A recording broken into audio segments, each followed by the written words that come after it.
Are we developing such a weapon? No, we are not.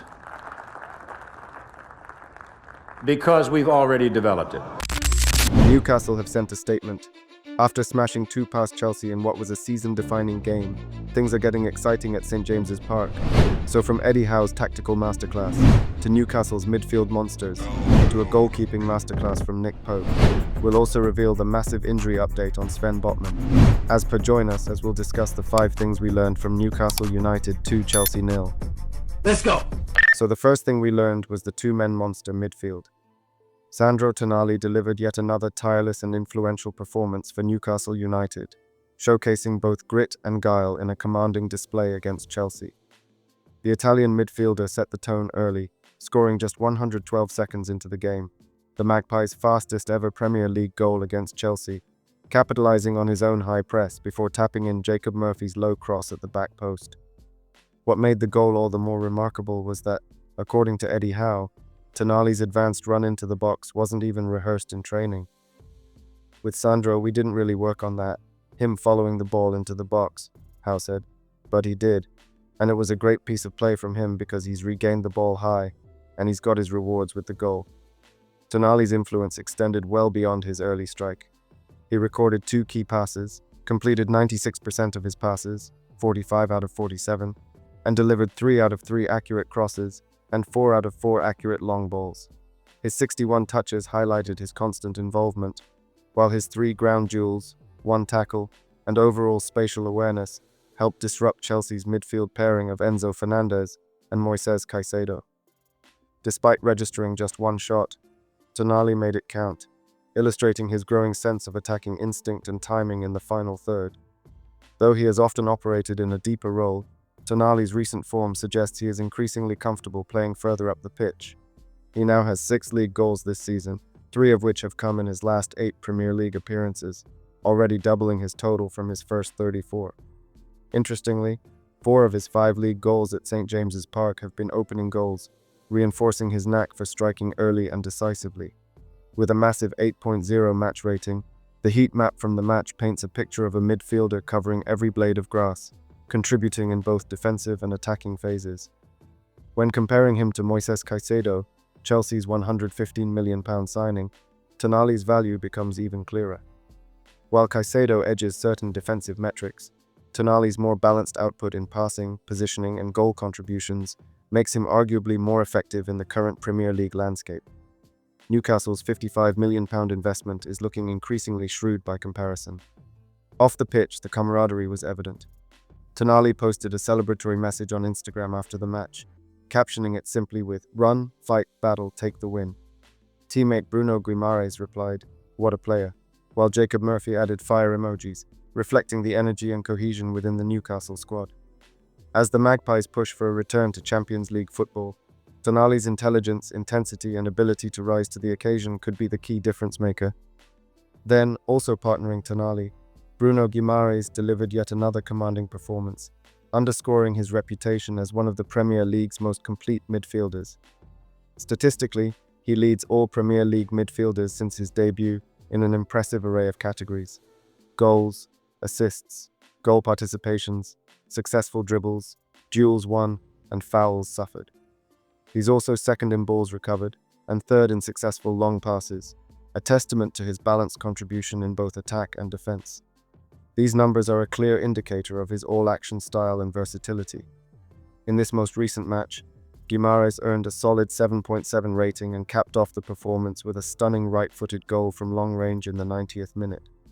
The goal, scored from a set piece, had a low expected goal value of 0.01, emphasizing just how difficult and spectacular the strike was. It was placed in the high right corner of the goal, a clear indication of his shooting precision and technique under pressure. His involvement in the game extended far beyond the goal. Over 89 minutes, he registered 52 touches and completed 35 of his 40 passes, 88% accuracy, showing sharp distribution and awareness. He contributed 1 key pass and attempted 1 cross and 3 long balls, 2 of which were successful. Defensively, Guimaraes was active and effective, winning 3 out of 8 ground duels, 1 aerial duel, 1 clearance, 1 blocked shot, 1 interception, and 1 tackle. His heat map revealed an expansive presence across the midfield, contributing in both halves of the pitch.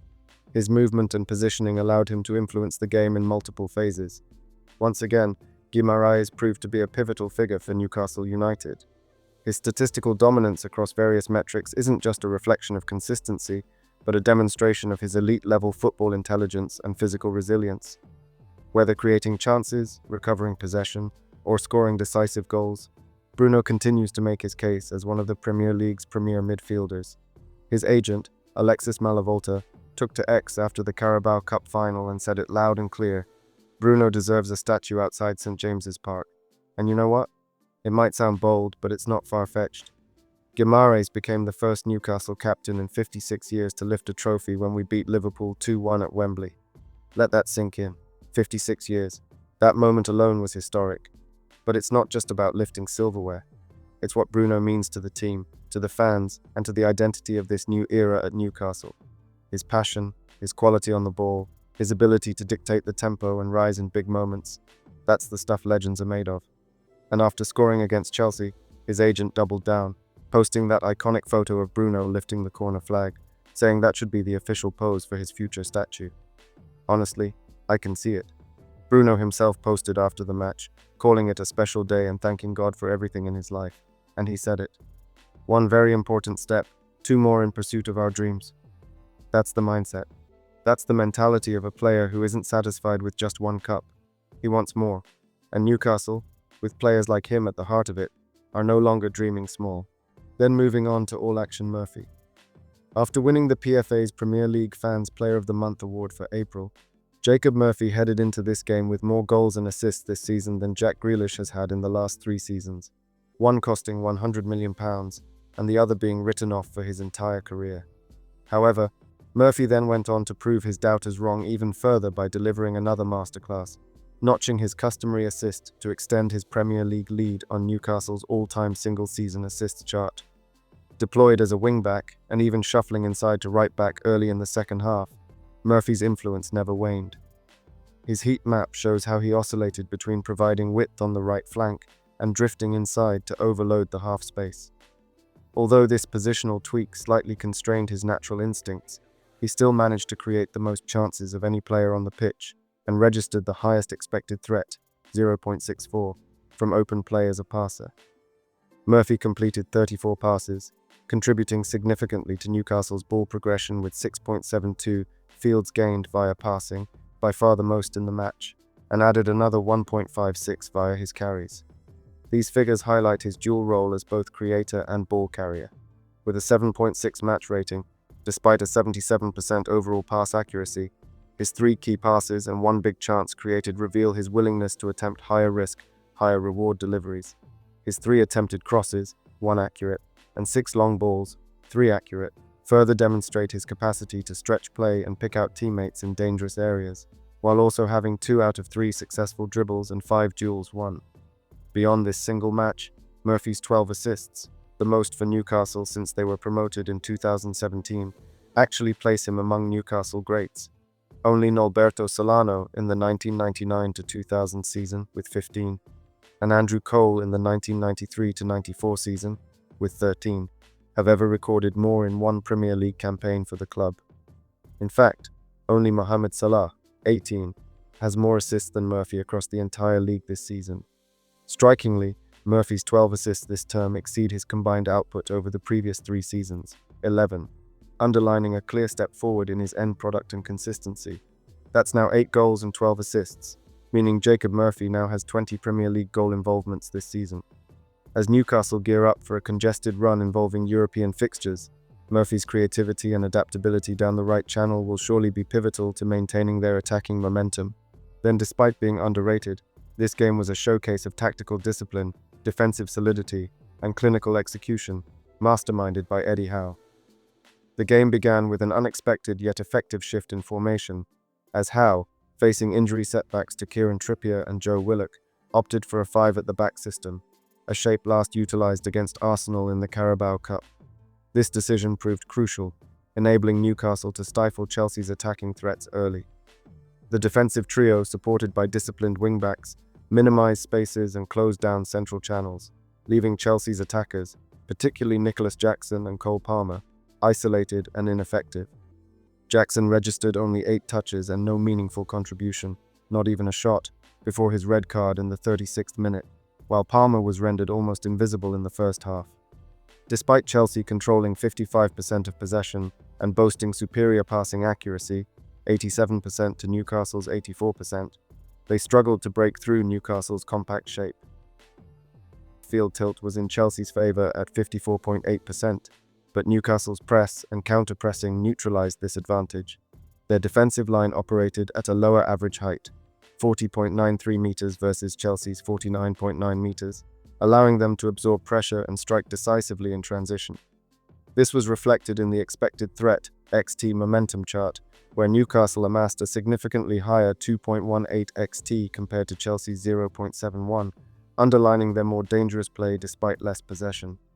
Goals from Sandro Tonali and Bruno Guimaraes, both stemming from direct play and quick transitions, were the rewards of their tactical discipline. The second half saw Howe adjust the shape again, reverting to a back four to regain control of midfield dynamics following Jackson's dismissal. This shift allowed Chelsea to press higher and generate more attacking momentum, but Newcastle remained resilient. The data shows that although Chelsea completed more passes in the opposition half, 282 to Newcastle's 170, their penetration lacked punch, with only 22 touches in the box compared to Newcastle's 39. The XG tally also reflected Newcastle's superior quality of chances, 1.9 versus Chelsea's 0.62. Defensively, the back three was strong, with a 7.7 match rating. Dan Burn delivered what was arguably the most complete defensive performance of the match. Operating at left centre-back, Burn was an aerial and physical presence throughout, leading the backline with authority. He registered 4 clearances, 1 interception, 1 tackle, and a crucial blocked shot, all while maintaining a calm composure in possession with an 82% pass accuracy, 46 out of 56 passes completed. His dominance in both ground and aerial duels, winning 3 out of 4 in each, ensured Chelsea found little joy attacking his flank. Burn also contributed going forward, making a key pass and notching an assist, a rare but valuable bonus for a central defender. It was the kind of performance that quietly underpins a team's success without necessarily making headlines. But within the context of the match, Burn was immense. Sven Botman also put in a commanding shift, although his time on the pitch was cut short at 55 minutes due to a tactical switch or minor injury concern. In that limited time, he made a strong impact. 3 clearances, 2 blocked shots, 2 tackles, 1 interception, and strong duel numbers, 5 ground duels and 3 aerial duels won. He completed 85% of his passes and maintained a physical edge while remaining composed under pressure. With a 7.3 match rating, he was really an imposing presence and his performance was calm and intelligent. While with a 7.0 match rating, Fabian Schär, though quieter than his counterparts, still played an important role in maintaining Newcastle's defensive shape and control. He led the team with 6 clearances and showed good distribution from the back, completing 78% of his passes. With 62 touches, Schär helped initiate build-up play and was calm when pressed, though he had fewer standout moments in terms of duels or blocks compared to Burn or Botman. As compared to his centre-back partners who were both dribbled past once, Schär wasn't dribbled past and remained steady, which reflects his role as a more understated yet reliable presence in the backline. He may not have had the flashiest game, but his contribution was steady and composed. Also, a shout-out to Tyno Livramento, playing out of his natural position at left back, showcased his versatility and one-on-one defending ability in a standout display. Although he was facing one of the league's trickiest wingers in Pedro Neto, Livramento rose to the challenge and nullified his threat throughout the game. He recorded 2 tackles and 3 clearances, and even contributed 3 key passes, 1 big chance created and a successful dribble, demonstrating how he balanced defensive solidity with forward momentum. For sure, Livramento's composure and quality is akin to that of elite defenders, even drawing praise from Jamal Musiala.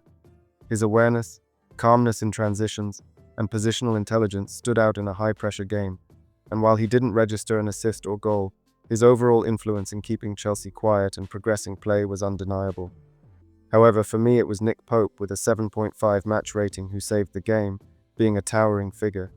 With 3 saves, including 2 from Cucurella and Enzo Fernandez, and 2 high claims, Pope preserved the clean sheet with assured authority. His shot-stopping and command of the area earned high praise post-match from Howe, who emphasized Pope's irreplaceable role and presence in goal. As such, the result was not only a tactical triumph for Howe, but also a validation of his ability to adapt mid-match and get the best out of his squad under pressure. Guimaraes' post-match comments revealed the team had trained specifically for this tactical switch, demonstrating thorough preparation and trust in the plan. Newcastle's pressing intensity, defensive transitions, and ability to convert fewer but higher quality chances exemplified a side that maximized its strengths while nullifying the opposition. For Chelsea, despite having more of the ball and completing more passes, their efforts fell flat due to a lack of incisiveness and an inability to adapt to Newcastle's defensive resolve. The match served as a timely reminder of the value of tactical flexibility and goalkeeping brilliance in elite competition. Then, moving to the bigger picture. While supporters were basking in the glow of Newcastle's recent victory, Alexander Isak appeared to have his mind set firmly on even bigger ambitions. The Swedish forward, who has been pivotal to Newcastle's campaign with 27 goals and 6 assists across all competitions, was spotted wearing customized shin pads that reflected his European aspirations. A social media image revealed the design featured the Champions League logo and the 3 teams Newcastle faced in their most recent European campaign, highlighting Isak's focus on returning to that elite stage. Despite not scoring in this match, his performances this season have set him apart, and he's undoubtedly one of the driving forces behind Newcastle's push for Champions League qualification. The squad collectively shares the belief that they belong among Europe's best, and Isak's goal tally makes a compelling case for that claim. His preparation, even down to his equipment, suggests a player hungry for continental competition.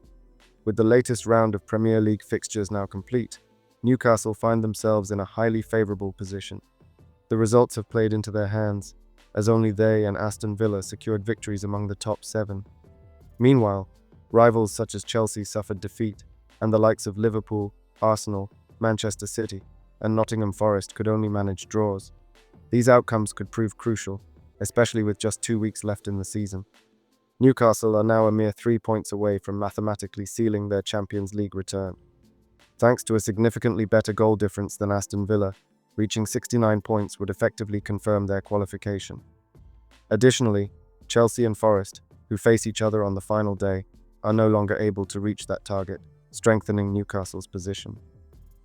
While a second-place finish remains a distant possibility, the team's main objective is clear: secure Champions League football and ensure they remain among Europe's elite. Then in some injury updates. The boss provided updates on a few injury issues following the match, offering cautious optimism but leaving some uncertainty. Sven Botman, who returned to the starting lineup for only his 4th league appearance this season, was substituted early in the second half. Although he had managed to play through some discomfort, it was revealed he had been icing his knee at half-time and wasn't entirely comfortable. The decision to take him off was framed as a tactical choice, but the underlying knee issue does raise concerns, particularly considering his history with surgeries on the same area over the past year and a half. Addressing if Botman was fine, Howe answered, "We hope so. He was icing a problem at half-time. He was slightly uncomfortable in the half-time break with a knee problem. I don't think it's serious. He was obviously okay to carry on, but he was feeling something, so, tactically, I thought it would help us to change." In addition to Botman's situation, Eddie Howe explained that both Kieran Trippier and Joe Willock missed the match due to injuries. Trippier is managing a calf issue, while Willock is dealing with a thigh problem. Both are reportedly minor, yet there is no clear indication of whether either will recover in time to contribute before the season concludes. Howe emphasized that the severity appears low, but their availability for the remaining fixtures is still in question. Kieran has a calf problem and Joe has a thigh problem. They're both similar injuries. We don't think they're serious, but we don't know if we'll see them before the end of the season. Joelinton's status remains just as uncertain. Though he was present at the game, sitting among fans in the Milburn stand wearing a Shearer 9 shirt, Howe wasn't able to clarify whether the Brazilian midfielder will return to the pitch before the end of the campaign. The manager's overall tone suggested a wait-and-see approach as the squad navigates these late-season fitness challenges. Then in some transfer news, Eddie Howe and his recruitment team appear to be closing in on a high-profile move as Newcastle United step up their efforts to secure one of Europe's most promising forwards ahead of the upcoming transfer window. Reports from Africa Foot suggest that negotiations are actively ongoing between Newcastle and Bayer Leverkusen for Nigerian striker Victor Boniface, with discussions also taking place with the player's representatives. The proposed fee is believed to be around £42.2 million or €50 million, a figure that underlines the club's intent to bolster their attacking depth. With Alexander Isak currently leading the line, Howe seems keen on adding another dynamic option in the final third, particularly one capable of adapting to the Premier League's physical and tactical demands. While Boniface has been hampered by hamstring issues this season, his overall contribution remains notable. He has registered 11 goals across all competitions, including 8 in domestic league play. Statistically, he's recorded 18 shots on target, 10 chances created, 15 completed dribbles, and 1 assist, figures that hint at a forward who offers more than just finishing ability. In comparison, Alexander Isak has been in exceptional form, delivering 23 goals, 6 assists, 44 shots on target, 42 chances created, and 42 completed dribbles in the league. While Boniface doesn't yet match Isak's output, the Nigerian international possesses the raw tools and physical presence to complement or rotate with the Swede effectively. Labeled a complete player by Bayer Leverkusen boss Xabi Alonso, Boniface's potential arrival could give Newcastle greater tactical flexibility and depth as they aim to compete on multiple fronts. A 5-year deal is reportedly being discussed, though some formalities remain before the transfer can be finalized. If completed, this signing could represent a strategic step toward building a more versatile and resilient attacking unit. But tell me, would you want Newcastle to sign Boniface, or do you have other options in mind? And then finally, in a game-changing transfer development, if you want to know the recent done deal revealed by Sky Sports News and Fabrizio Romano, click the video link on screen now.